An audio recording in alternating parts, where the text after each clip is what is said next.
the tower base. Now, I don't intend to be doing much goblin fighting here, but I do seem to have left myself in a situation where I have some goblin to contend with. And, oh, yeah, two of these brutes, pretty much. They are in, not so ideal places, let's say. Oh, uh-oh, I'm about to die. Yep.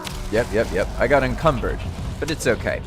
Our base is actually right here, and that works out because I only had 4 poison arrows.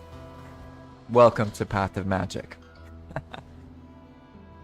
So, today I want to focus on adding more castle elements to this area. So far, it just has like the basics, you know what I mean? There's a chest with some criminally low quantities of food. Then we have that nonsense chest out front. And here we have some other crafting areas. And below us we have a forge with a diverger. I think a blacksmith. Let's see, are they still alive? They are still alive. Wow, that is a first. Normally I lose them. So in the previous, I think 2 sessions ago, we added this kind of second exit here, right? And so what I want to do now is clear off these 2 berserkers that have been giving me a hard time so that I can focus. I seem to have acquired some black metal earlier. So let's see. I guess I should just be patient here. That other guy seems to have left, so let's poison this guy.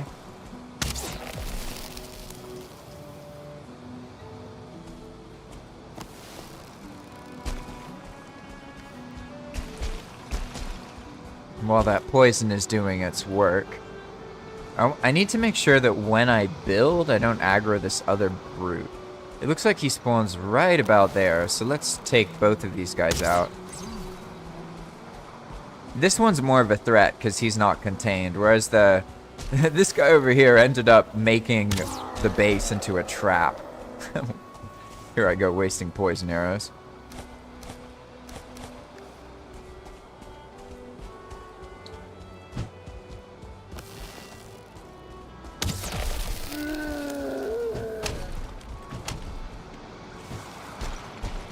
I'm excited to build, to be honest. I've been doing a lot of combat stuff, and so there is a chest in here full of metal and building resources. And there's a decent amount of stone and some money to buy more stuff. So what I want to do today is make some basic shapes to add the castle elements.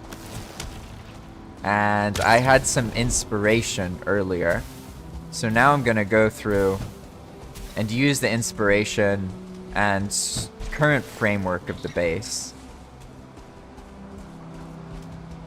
But to do that, I need to clear these sort of dangerous threats that have been hanging out here.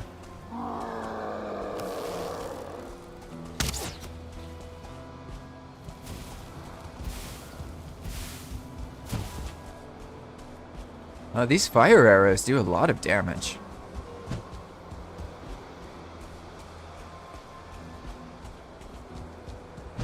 Looks like I'll be able to get him. Oh, I have to be careful though. It's really easy to kill yourself with the fire arrow here. Like even that shot is probably too close. Just barely. I got lucky. Uh-oh. See, I could be smart and fight him from up here. Hey, daytime. That's awesome. Ooh! I killed myself.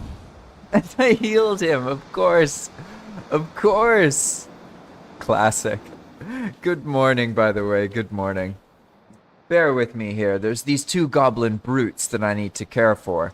And, one of them destroyed the chair that I needed to get into the place where there was some food.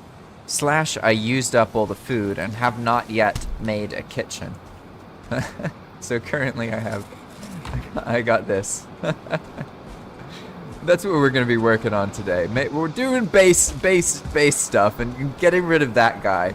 He's definitely problematic. and he's gonna cause a bunch of issues. So let's be smart though and get a rested buff. I think I can get it as long as I'm not that close to that brute or berserker. Let's see. By the way, I finally got all of the different mods, quality of life stuff working. And in doing so, found a chat mod that I actually like more than Banana Boat Simple Chat, which is this. It's, let's see, what's it called? If I remember right, I should not remember right. I should just look it up here. It is, I know it's by Comfy Mods. It is called, Chatter, version 2.11 by Comfy Mods. And I like the UI, and I also like that it says like a little bit of what health food you eat and that kind of thing. I didn't know about that feature, but it's been interesting. Alright, so let's start simple. I should be able to clear this guy pretty easily, because there's not much he can do. So I'm just gonna pepper him with these here. And because the fire arrows don't damage structures anymore, in theory this should just damage him. Although he's got a lot of health, so this is taking a while. So out of curiosity, maybe one of you who's watching knows, but I've noticed that when I shoot, for example, with fire, right? You see how one shot it does 7.8? If I shoot him twice, now the fire's ticking for more damage, 13, right? So fire seems to stack, whereas poison does not. Is that correct? Is that how it works? I just think it's interesting that they function differently in that way, so I want to make sure that I understand it properly. Because when you use poison arrows, for example, it's better to shoot one and wait for the poison to wear off, right? Whereas with fire, it seems to stack. At least with poison, I don't notice the number go that much higher, but maybe I just haven't paid that much attention, you know what I mean? Oh, I got too close, I'm gonna die! Oh, yep.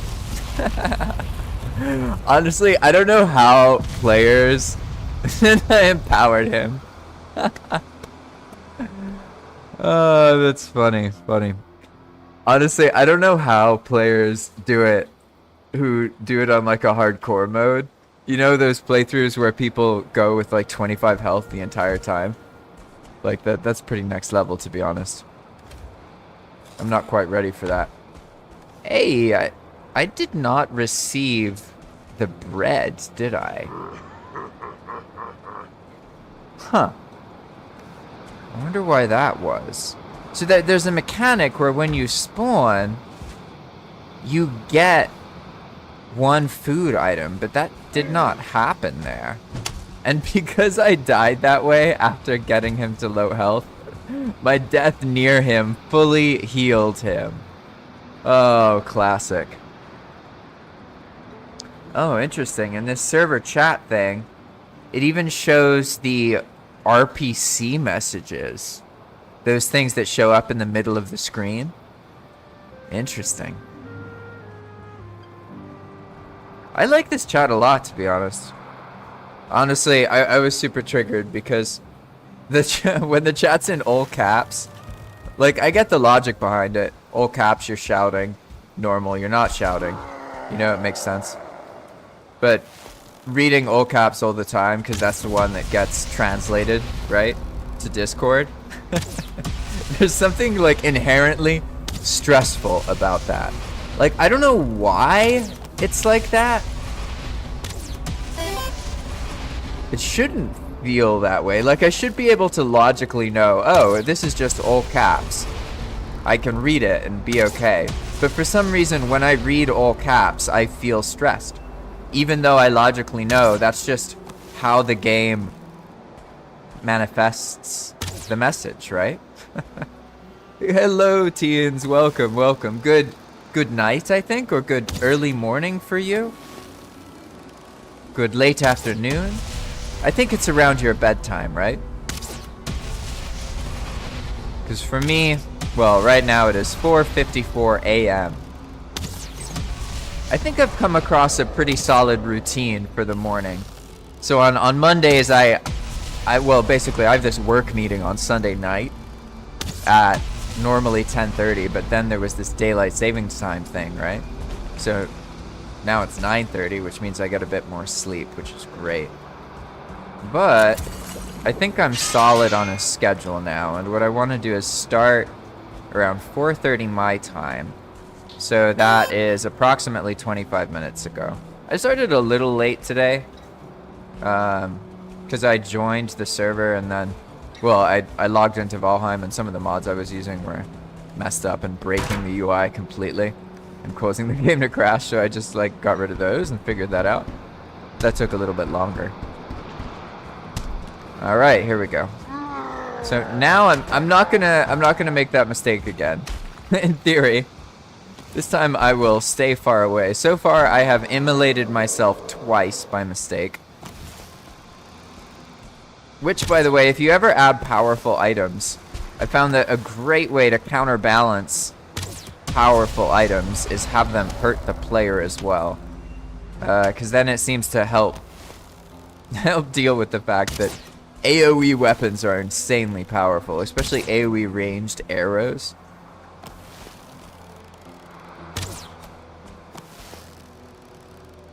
Ooh, this looks like it might work. Hey, alright, mister. Yay! Cool. Let's see. Did he get a chest? Yeah. Ah, yeah, that's right. You get so many eggs from empowered monsters. Pretty crazy. Let's put all this stuff down here for now. I'll just toss it in this chest.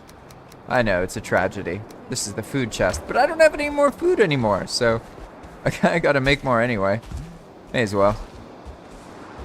Now, I also need to recreate a way to get into that area with the nonsense chest and move all that stuff out.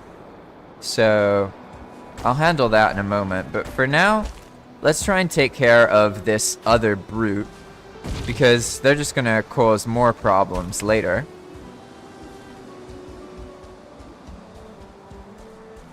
You should be over here somewhere. Or maybe, did he die? No, he became empowered and healed, of course. Of course. I think it's pretty funny how often I almost kill an enemy, and then in the act of doing so, I get them to like really low health, and then I die, fully heal the enemy, and then have to restart. Oh, he didn't get healed. He just became a 2-star. Well, that's good to know. Here, how about I do it this way? Oh, okay, I learned my lesson. Last time, this killed me. I only have these explosive arrows, though, for the most part. So, I guess, just gotta make it work. The problem is he's so fast. Like, genuinely fast. Here we go. I see, my moment to attack him is, yeah, as soon as he attacks. Ah, no, I can kite him this way. Okay, I see what to do. Uh-oh. Yeah, he'll run away now. That's my chance to shoot him, basically.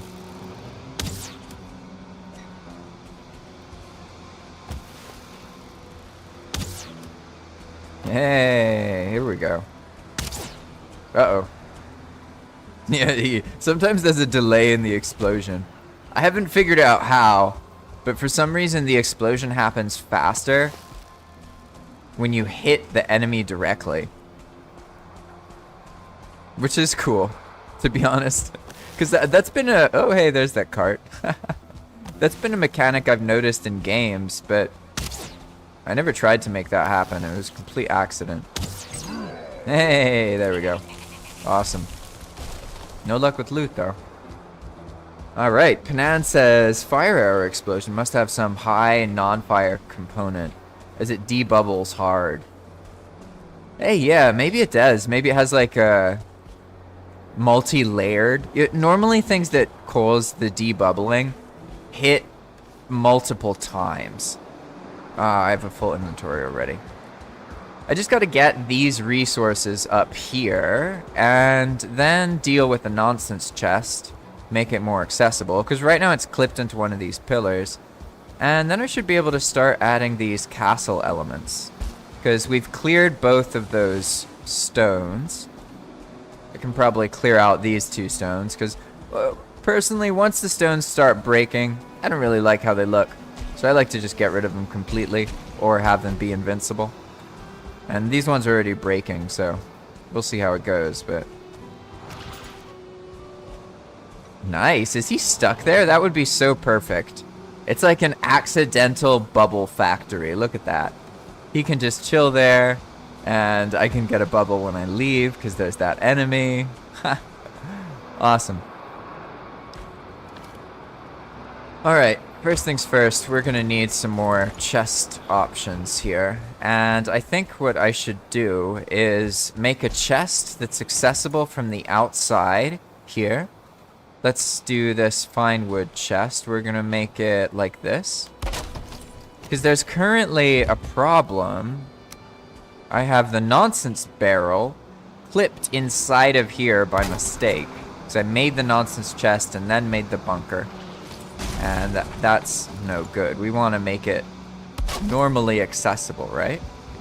Without all of this nonsense. So here what I need to do is fill this up real quick.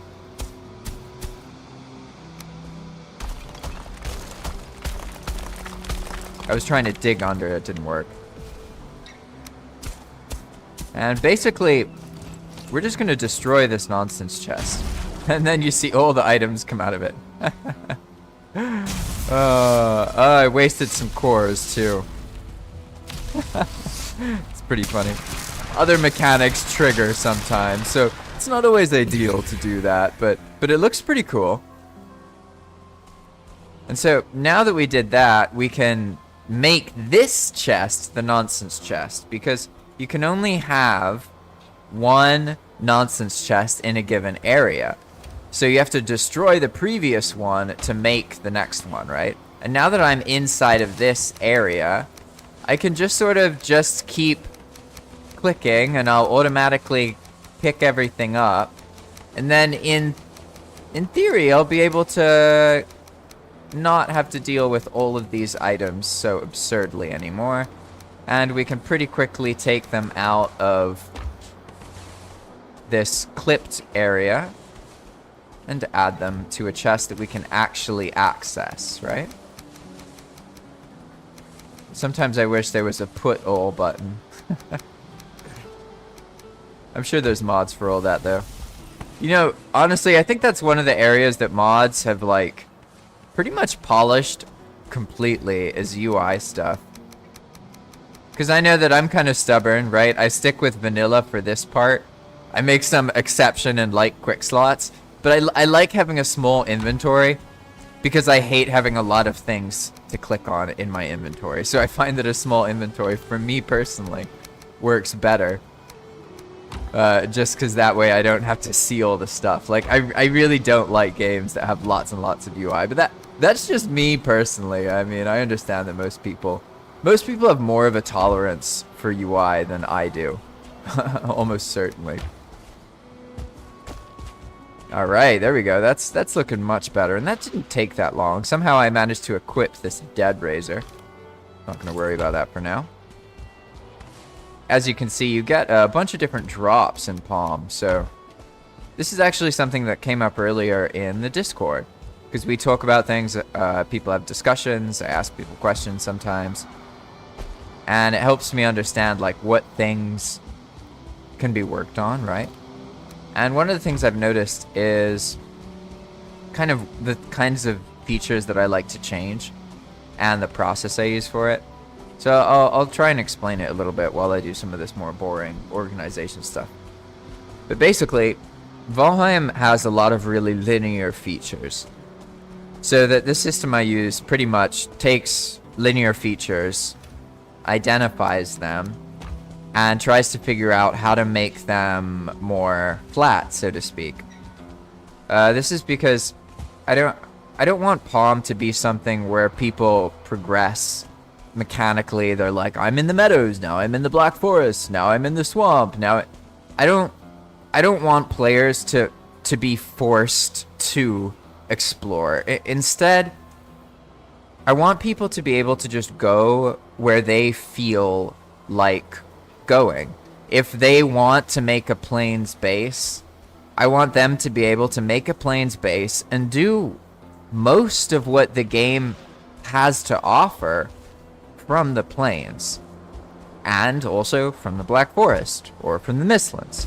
Basically, I want to make it so there's a more wholesome, well-rounded Valheim experience that doesn't really matter as much which biome you pick. You just go for the ones you enjoy more, instead of it being like, okay, here we go. Meadows is easy, then Black Forest, harder, then Swamp, harder, Mountains, harder, Plains, harder. Like, I don't like that. It feels like the exploration part of Valheim gets sort of burned out because of this artificial harderness. And I want to combat that by bringing more playability throughout different biomes. So that's why, like, as you've noticed, the goblin camps and everything, they drop so many different kinds of loot. And my general mechanism for the process is, as I've described, I look for things that are very much linear. And then I try and figure out how to make that linear thing non-linear or more flat.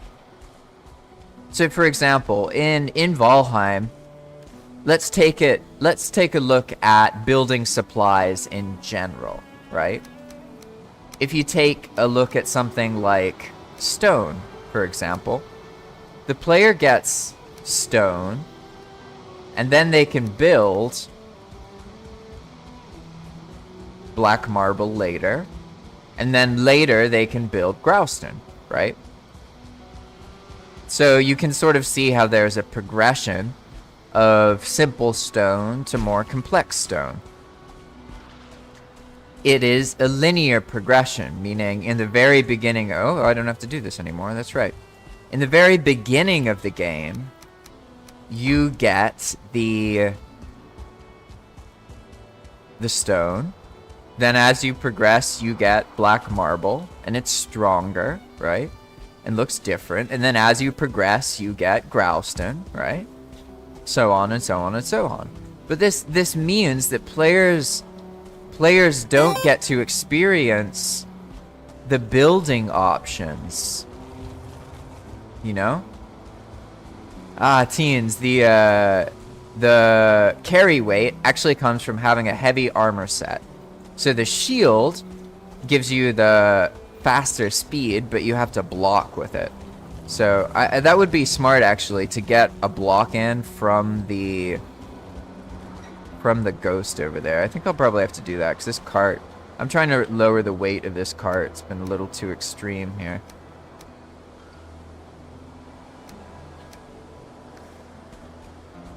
There we go.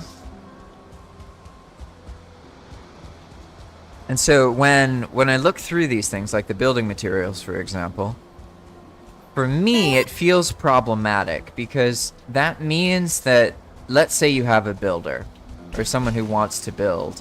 They now are forced to do combat and levels of exploration and a lot of progression to get those building materials at all in the first place.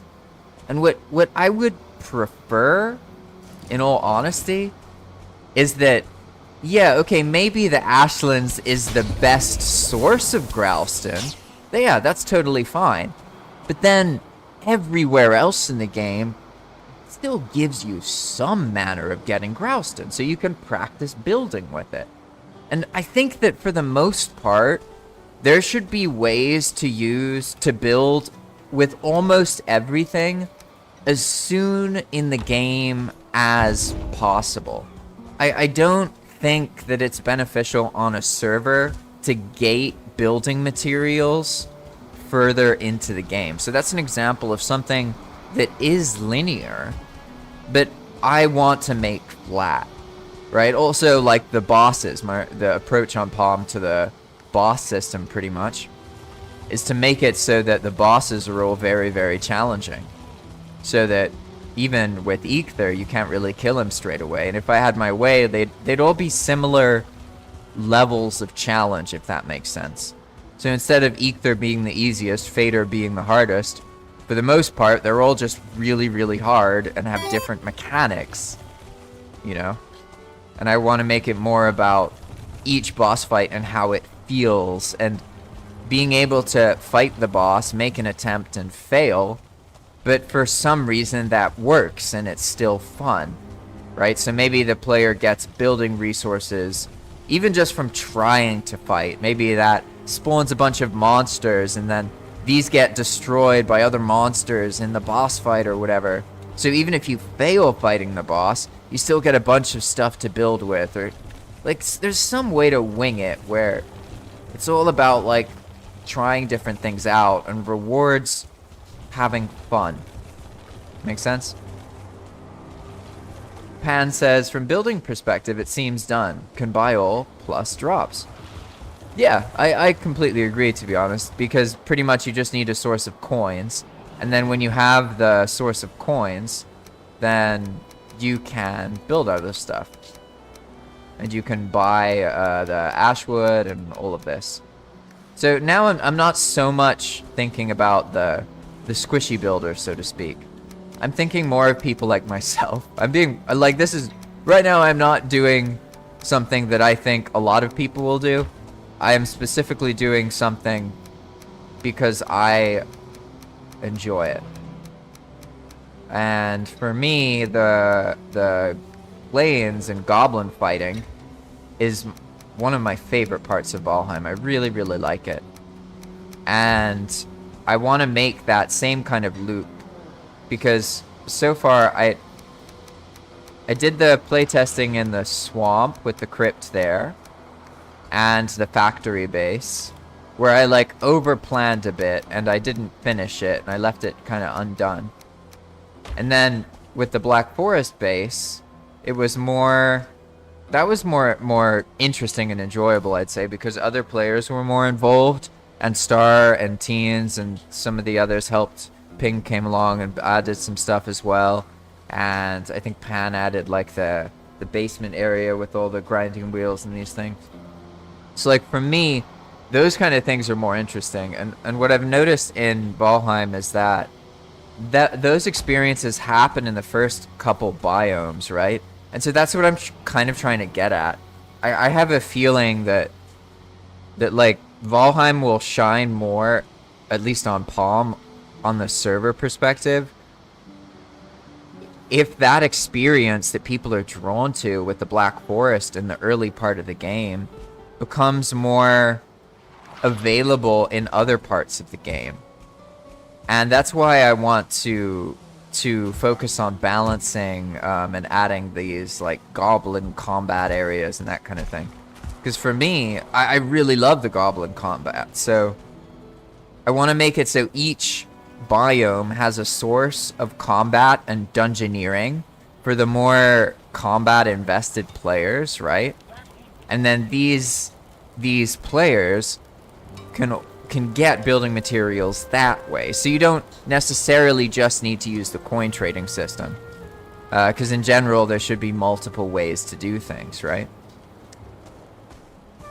But for now, I think I've explained mechanics enough, and I can get on to working on this building. We have cleared our brutes, so I'd say a good starting spot now will be setting up some kind of very basic preliminary kitchen.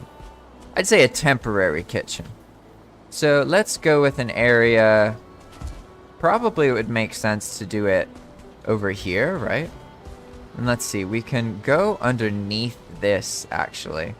So why don't we do that? I'm going to take this pickaxe here. And we should be able to go through the wall. Ah, I need to make a stone cutter again, alright. Let's just put one right here for now. There we go. And so what we're going to do is make like a little cubby here, pretty much. And make this the little kitchen thing. Oh, these rocks are invincible, so that's not gonna work, is it? Woo! The lantern zapped the Desquito. That's awesome. I haven't talked much about that feature, but I do tend to get distracted talking about features, so I'll try not to do that too much here. Let's see. I need to give players a way to remove these invincible vegetations. I haven't done that yet.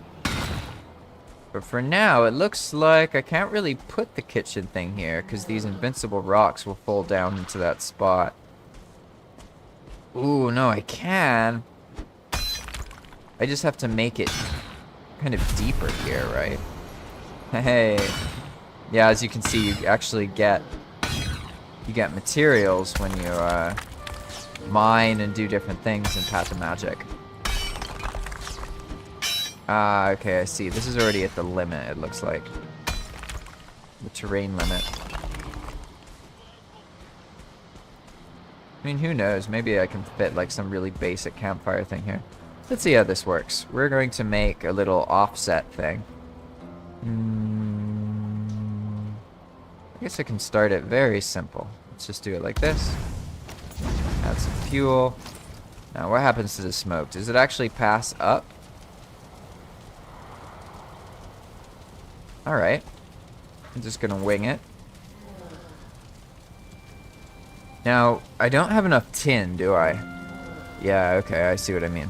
I see what I need to do. I do have tin to smelt.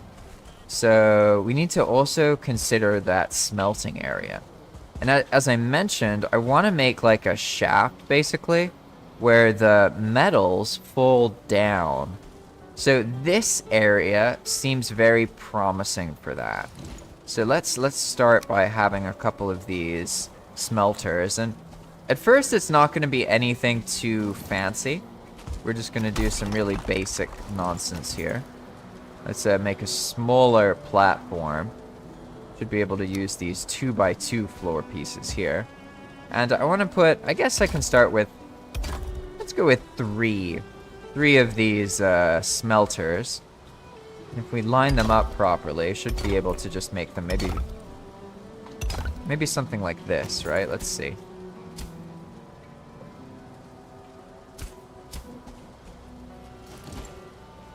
See if we have enough space for them.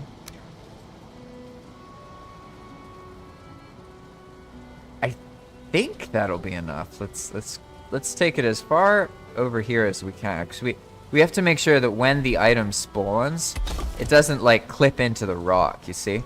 I think right now there's gonna be like the items sometimes will get stuck on that rock. So probably I should clear this a little bit. Because this just needs to be flattened. Just like that. And it should probably work now. We could actually take this even further. There could be another one. It's probably a good idea here. Let's kind of maximize our throughput here, I think. Is that what it's called? Is that the right term? Throughput? I don't actually know what that word means, but it sounds pretty fancy. So I'm gonna go with it. We're gonna just do something like this. And so at first I'll do this manually. So I'll space them so that I can actually access them. But then over time I'll convert this area to do things using conveyors, basically. I want to make like a sort of more hidden conveyor system. So like a tunnel. And the player will put items into a certain part of the base, pretty much. And then it'll convey it into where it needs to go. At least that's the idea. Alright, I don't have any coal. So speaking of conveying, why don't we do it this way? I can already see an opportunity here because there's this little back channel, right? There's this invincible tree which is becoming problematic. But we can make a little, very basic conveyor just to load up these things with coal. So I think what I would like to do is set up a conveyor foreman. And to begin with that, we're going to make this into a little wall. Because right now the monsters can get here. So I'll make a conveyor form an area that's a little bit safer. Inevitably, I'm gonna have some problems. But for now, I'm just gonna try and take advantage of these invincible pillars that the bunker spawned. And we're gonna make a wall from here to here. And then make it sort of like a, archer. Okay. And we're gonna make that wall more like a, how do I put it? Yeah, use the castle elements there. So here I have some problems though, because I've ran out of food at this point. And what I need really is some coal. So I should get started with just a single kiln. Uh-oh. Oh. Huh. I actually didn't realize that that was right above how I get into the into the base. That's funny. I thought it was right here, but that works out. Okay. So for now, let's just put this kiln here. I'm gonna actually just block off that area for now. Not gonna worry about it too much.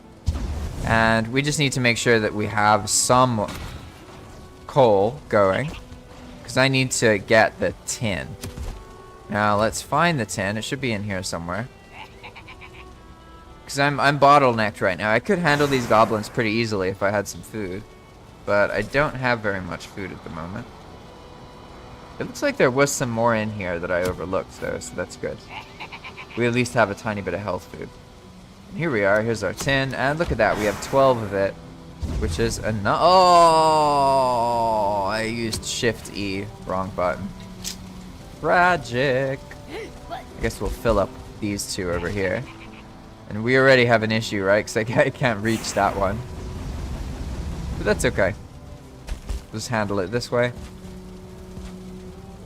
Okay, now meanwhile, this is going to be handling the rest of our coal. That should be fine. So I can start worrying about these goblins. Oh, I got a bunch of poison arrows. Okay, I'll be fine. The poison arrows are the only AoE arrow on PoM that doesn't hurt the player. And they're actually very powerful, as you can see. Just a single poison arrow can take care of a goblin. But what about that other goblin? There was a red spear throwing goblin I'm much more concerned about than this one. And what, now he's just gone? Where'd he go? I'm not sure, but I saw this cargo crate earlier, so may as well take that.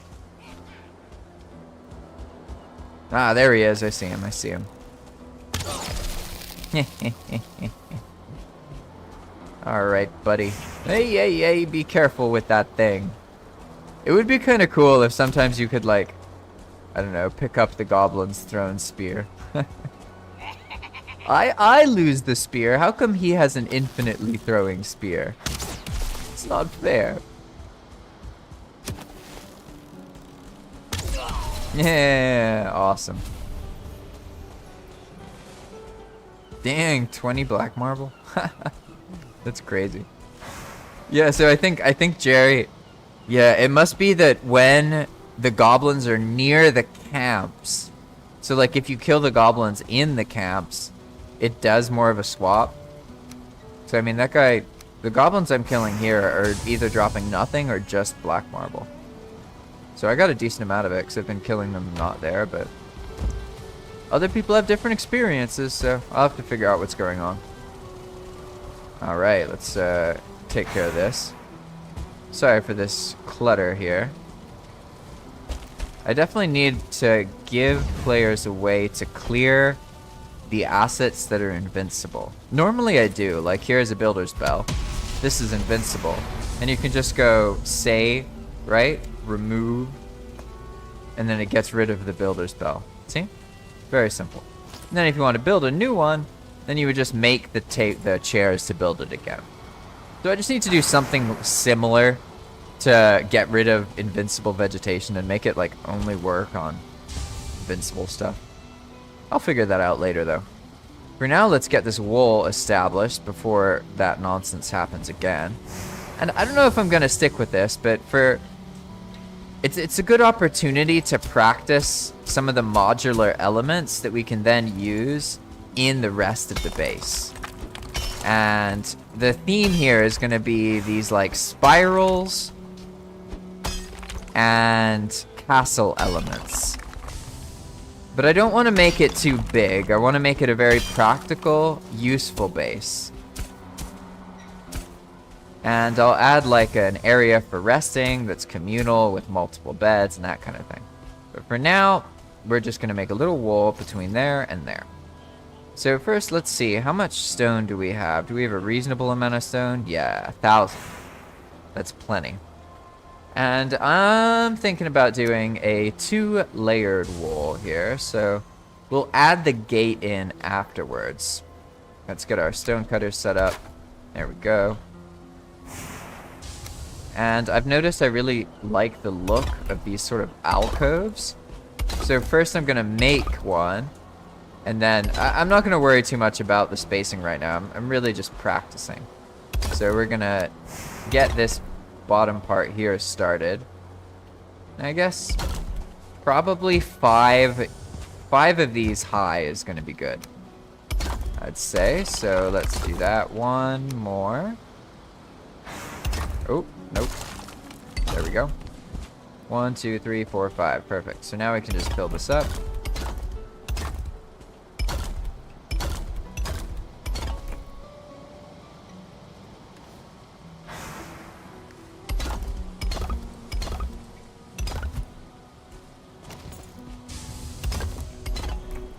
Okay, so here we have the first element, but I found that this works best as sort of a, how do I say, a background or a backdrop. So we're gonna add another element in front of it, but first I'm gonna clear these signs here. Hey, that's one way to get coal. Loot my body. Is it disrespecting the dead if you loot your own tomb? I don't know. Alright, there we go. Now, I'm gonna go for this sort of pillar look. You know, it could do something with Growstone, because I have found that you can make some cool rampart stuff with Growstone. But for now, we're gonna go with a basic sort of archway. And we're gonna focus it on the center door here. So let's make it be 4 units. That's 4 units, although the spacing is a little bit weird. Here it could be 3 units, and that looks a little bit more equidistant, so to speak. So I guess we'll do that for now, and then we'll see how it looks. So you'll get what I'm going for in a moment. It'll be pretty apparent.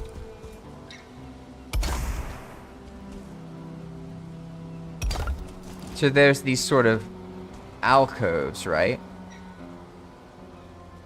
Now it looks like it probably should have one more. I'm not sure why I did it this way. I guess I was thinking of the stone top part. Now we're just going for like the wall aesthetic. And once the pattern's established, then we can use it more in other places. But I want to get kind of like the... What do I want to use for the castle look of this place? You know what I'm saying? I'm going to integrate these towers. And I don't want to go taller than these, because I don't think the base needs to be that big, in all honesty. I want it to be practical and useful. So here we have like the general look. I like that. I like that inset thing here. And there could probably be some kind of trim here to make it look more interesting. Especially with Growstone, there's always ways to add little elements here and there to humor things and see what this looks like. I'm not actually going to do this. I just want to see, like, okay, well, what would it look like if we added a little bit of Growstone trim in the same way one adds, like, wood trim. In this case, I think it takes away from the aesthetic of the design a bit. So probably it would be done like up here instead. So let's see what that looks like. I'm gonna undo these.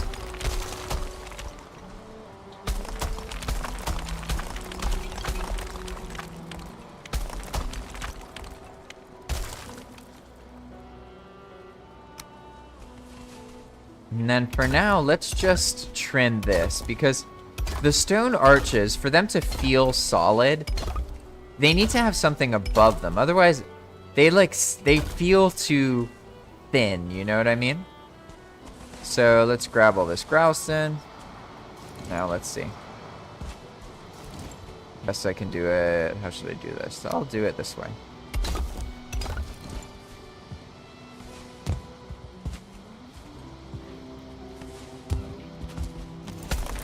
All right. Yeah, there we go. That looks more interesting. Adding the grouse in that way doesn't seem to take away as much. There's something about the layer, right, that these pillars add, that the grouse in it, like, detracts from that. Now, this is alright, but it still is lacking that rampart feel at the top. But for now, I'm alright with it. So what I'm gonna do is stop being a lunatic and actually get the tin so that we can make our cauldron. See here. Alright, now that should drop the tin down. And I guess now we're gonna see, right? Do these metal bars drop into the right place? We should be able to go downstairs, and there should be like some metal just chilling in this hallway. Hey, there we go. Yeah, so that's the idea. We're gonna kind of like make this area where the metal falls down into, and right now it's hard to visualize because I have all these invincible assets, but I'll clear them out of the way, and then that'll make it more able to work.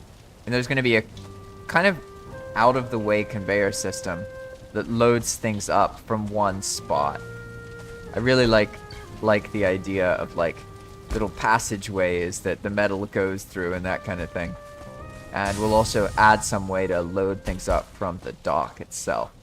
But for now, this is alright. We have the rest of our tin smelting, and that will give us enough to make a cauldron. And I also got a rested buff by going back there. So let's work a little bit more on this. I'm gonna do like a little temporary thing here.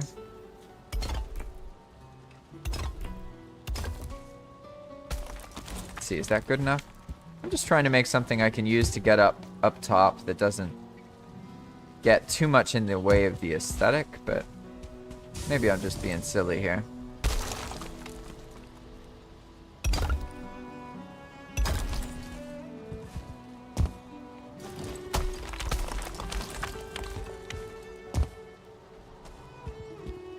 Alright, so now we need to go for the silhouette of the castle, and I think I want to use mostly stone, but then add some kind of Growston element.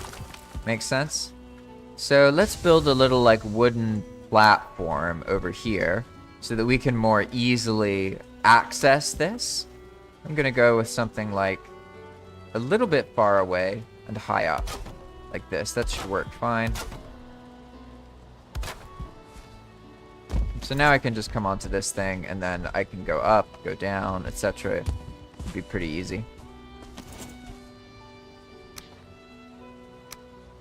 It's funny, for one of my side jobs, I guess it's my main job actually, I make courses. One of the courses I've been working on has been OSHA. I was just reading about scaffolding being very dangerous, and one of the most common violations of it. Hello, Delta Tesseract. Welcome, welcome, welcome. Hello. They say good morning, good evening, or good night, depending on wherever in the world everyone just so happens to live. Very inclusive. I appreciate that. Let's see. Hey, Don.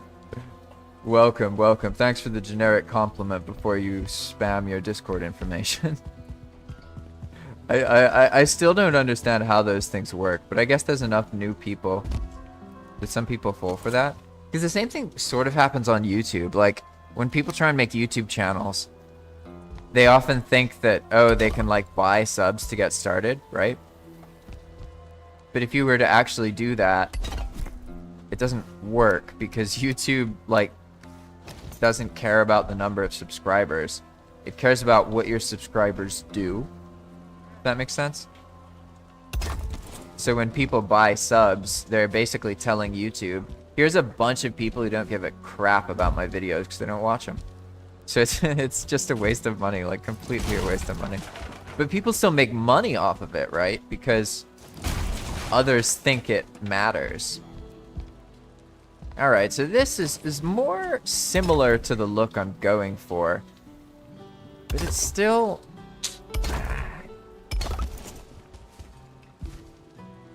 I think maybe it needs another layer. I'm not sure. There's something about the thinness, right? So, oh, okay. So maybe actually, here, maybe the groused and trim would fix that look. Because I see now, it's the thin area near the arch that's tripping me out. And how do I want to do that middle part? Because I guess technically it would be like this, right? But that looks so thin. I'm not sure it really works. And I need to find... once I figure this out, it's going to be modular, right? And then it's going to happen in the other castle elements, right? So for now, let's stick with this, but let's trim it with a little bit of Grouston and see how that looks. Because it might thicken it up enough that it looks solid. Should just be able to add it to these parts here. Oh, well, I don't know why I didn't think of that. Let's see, can I slip through on the side here? Ah, yeah, I can just go in here probably.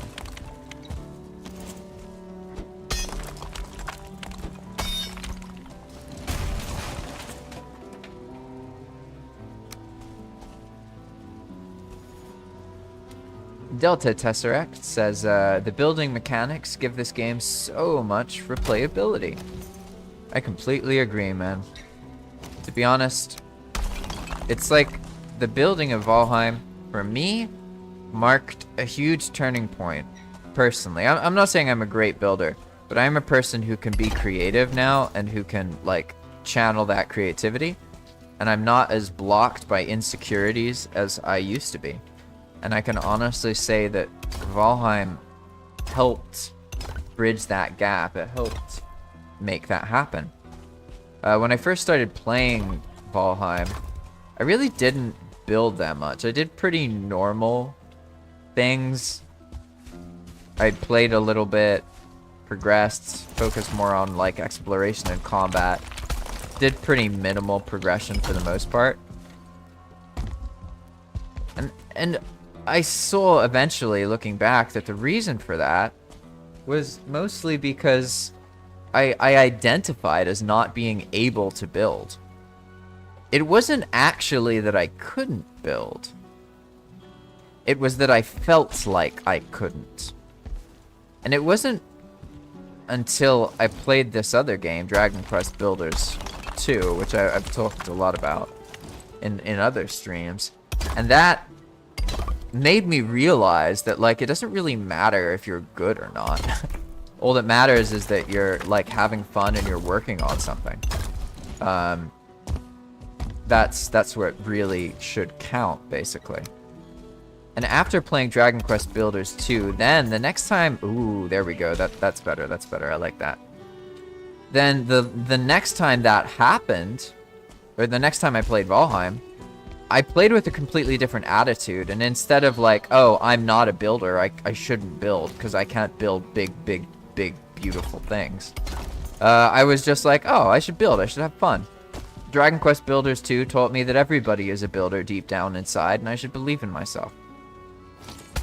And just enjoy the process. And that, yeah, it marked a turning point. Because after that, Valheim started really channeling my creativity, and this really trippy thing started to happen where I would work on something in Valheim, and then it would become this, I'd get this momentum. And then that momentum would then trickle into my actual personal life. So I'd work on a building project in Valheim, and it would get me into this headspace. And I don't know how to explain it, but before, I would see a field like this or whatever, and I'd just think, oh, this is pretty. That Lox is scary. Weather's grim. Whereas now, there's this part of my mind that gets this feeling of, oh, something could be there. A tower could be there. A thing could be there. Oh, that spot's interesting. What if we put this there? I don't know how to explain it, but there's this curiosity, basically. You know what I mean? And then that factors, that feeling, then bleeds into my real life. And I would go into the yard or something, and I'd be like, oh, what if I put this plant here? This plant's sad. What if I moved it over here? And I found a game putting me in a mood where I wanted to garden and do things in like the house and reorient stuff and move stuff around. And for me, that was a fascinating experience because I want to understand how to use games to help people be more healthy instead of becoming addicted and sit around a lot and get really sick. And part of that involves paying a lot of attention to my own personal life and the situations where a game has allowed me to do something else. So Delta Tesseract suggested, what if your crenellations were ashwood? Oh, that's an interesting idea. To be honest, I am still quite intimidated by ashwood. I have barely used it at all.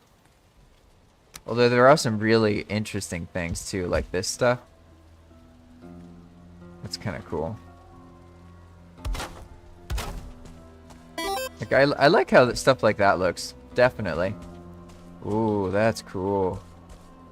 There's so many pieces. It's like I haven't really gotten into that much yet. I will say the Ashlands update, personally, asset-wise, it's so cool. I love they added so many monsters, so many weapons, and so many interesting build pieces. Like even the way they handle the walls, right? It's sort of like two pieces because you get this nice flat modular piece, right? But then you also get these X's. And that's also quite interesting. Oh, and let's see. All right, it's 5:42 and I'm having the close to 6 a.m. internet spike, but I think probably it'll pass. To be honest, that looks pretty cool. What about, how does just one look? What about just one clipped up a little bit, right? Like into the center, sort of. How does that look?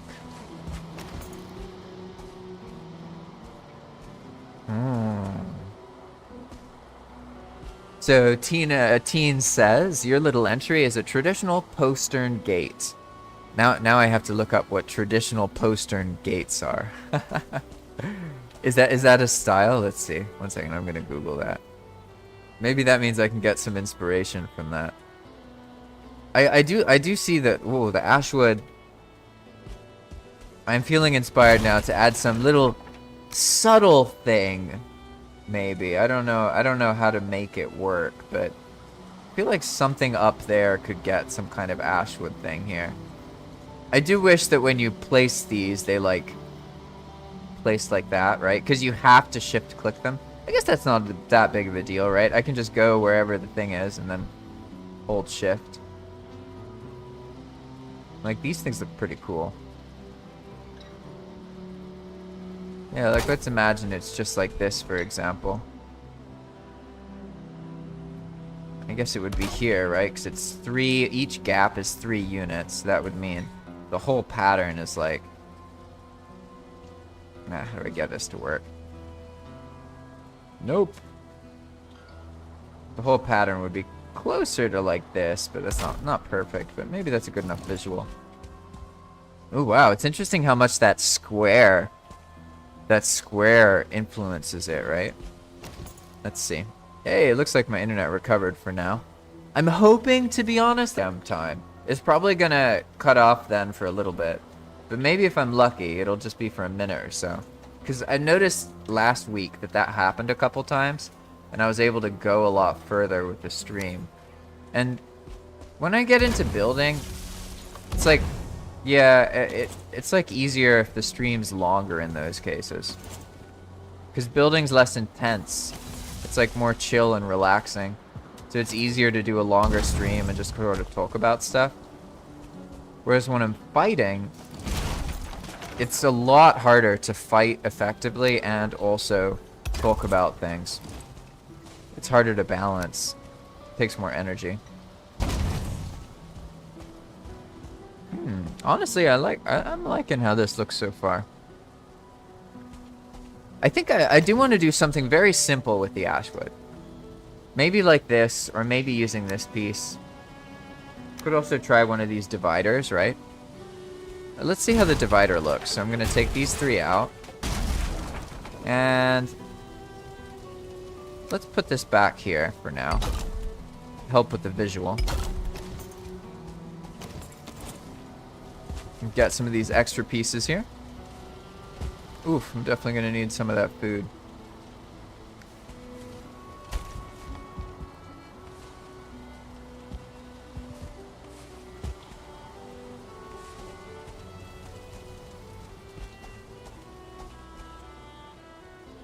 I gotta say, this is a great spot to test this, because I don't even have to build a whole room.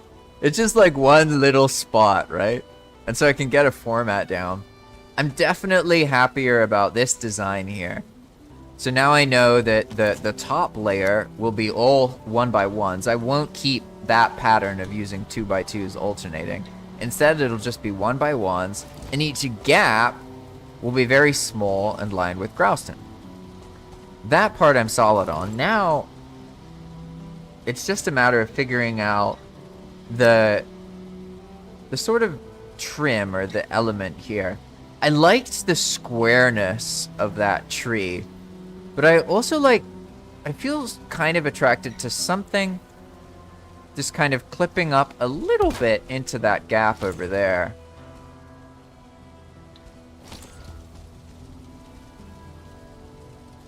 I'm not completely sure, though. Let's put a couple of these in and see how they feel. Yeah, I'm definitely liking that. And then, let's see. Should these go all the way down to the ground, or would that look weird? Let's add one in and see how it looks. Ooh, I like how they make that sort of circular element there. That's kind of interesting. And wait, can I invert it? No, interesting. Okay. So if I place it, I can probably place it like this. Let's do the same over here and see how it feels.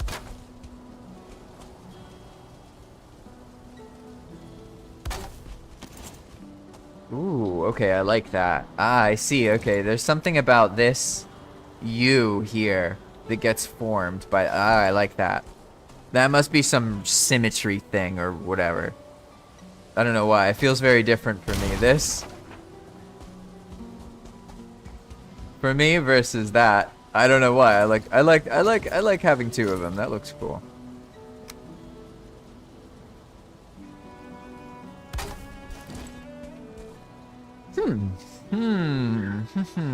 Honestly, let's see. So, but what if it went all the way to the ground? What would it look like then? Or if we did some weird clipping thing, but let's not worry about that for now. For now, let's keep things simple. We're gonna go with a basic pattern.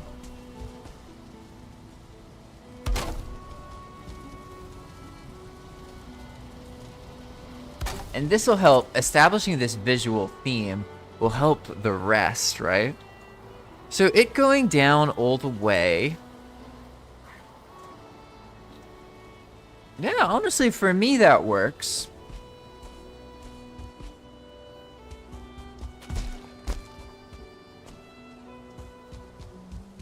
I'm not sure, though. I felt so confident at first with it like this.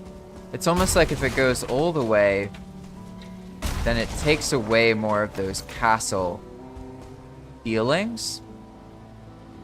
Oh, okay, I see what it is. I like feeling like this is sort of hanging. And if it goes all the way to the ground, it doesn't feel like it's hanging anymore. So I think for now I'll go with this. And then I really like the tree though, but I feel like if I add it here, maybe it's going to be too much. And when I make stuff, I prefer when it has more like simplicity. Like yeah, that for me it takes away the castle element too much. So I think maybe for now, just gonna settle with this. Oh, some vines. That's a good idea. I have done nothing with growing any kind of vines so far, but that would be a great thing, especially if, I wonder if the vines can grow up the pillars. That'd be very interesting. And then there's also these other ones, right? Because could also use the carved darkwood stuff.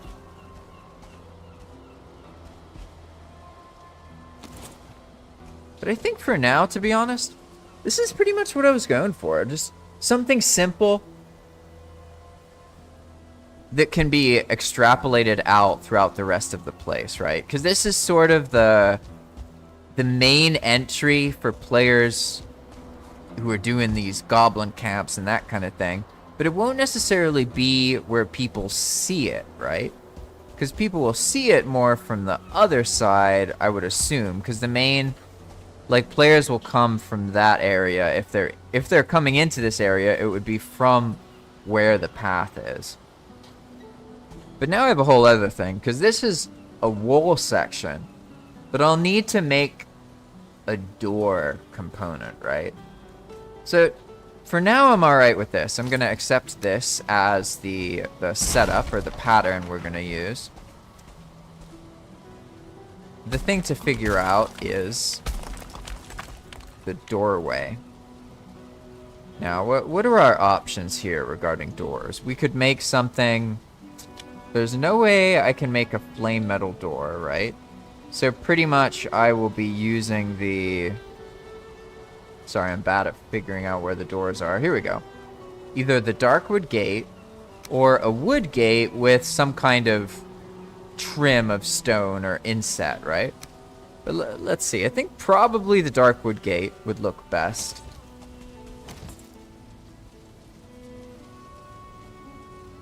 And I guess I could do a shorter one, right? Let's see. Is there anything that has a half-meter snap point?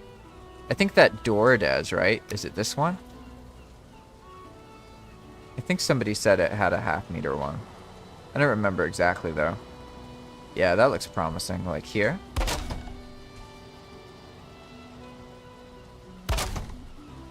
Well, that looks like a half-meter to me, or very close to it. So we have those snap points, because the idea now is to add this... I guess I could just add one of these. There we go. Now I can add the door piece, which is in building right here. And I'm going to make these kind of clip into the ground so they look smaller than normal. I don't know if I'm going to be able to make that work, but it sounds interesting. So I guess to do this properly, if I actually want to use all of these snap points, I need to place one. There's that, and then here. I guess there, right? And then that's going to allow me to put the door next to it, I think? I don't know if that's how it works. Oh, no, it doesn't make one there. I guess I can just shift click. It's not... For some reason, I feel very opposed to shift clicking, but I guess it's not the end of the world as long as I do it in the right place. Let's put in this stone pillar or stone arch.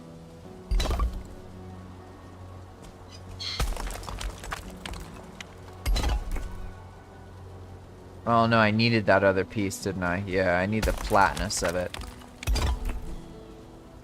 So I'll just start with this door here.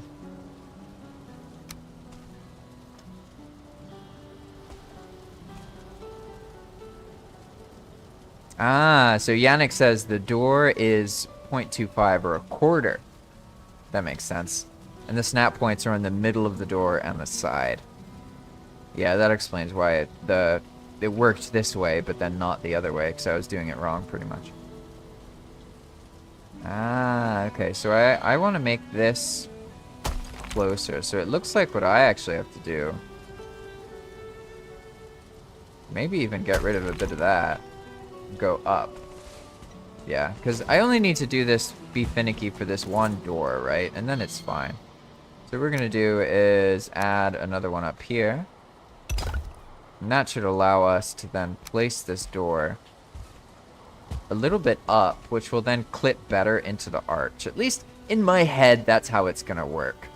I guess we'll see when it actually happens, but I want to kind of hide that top part there. I want to hide that with stone. That's the idea.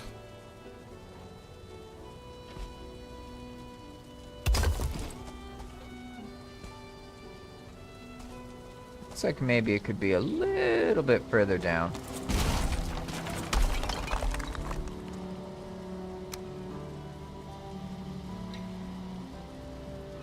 Alright, so it was like this, basically. So let's make it a little bit more like this.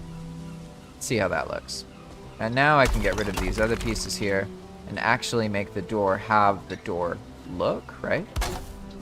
Let's also get rid of that. Those knockers, they're so low. I could make a little staircase going down into it. That probably is what I'll do. But for now, let's just see how this looks. I don't need these doors anymore.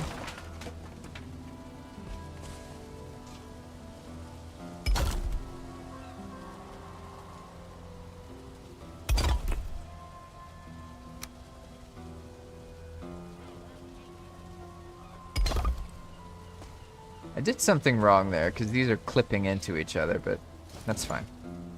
Ah, of course, yeah, because it's an alternating pattern. Yeah, whatever. For now, that's fine.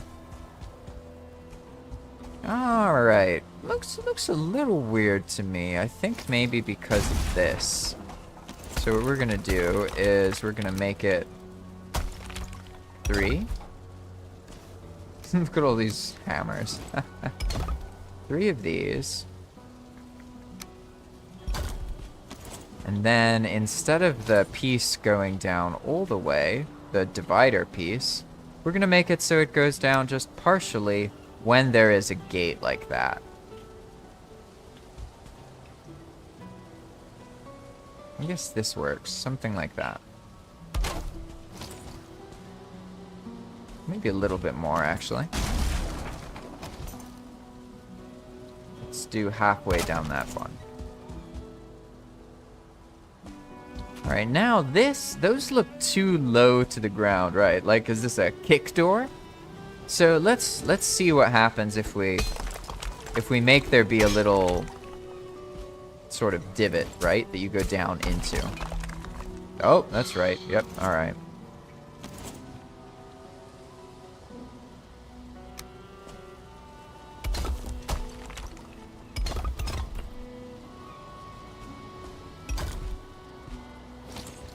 Okay, that's looking better already. Looks like it didn't really even need to do that much. A little bit closer to foot hand level, right?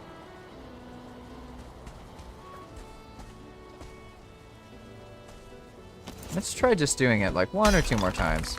Oh, there we go. That's probably good. Oops. It'll be smoothed out. Yeah, there we go. There we go. That looks more... Yeah, that looks more reasonable, right?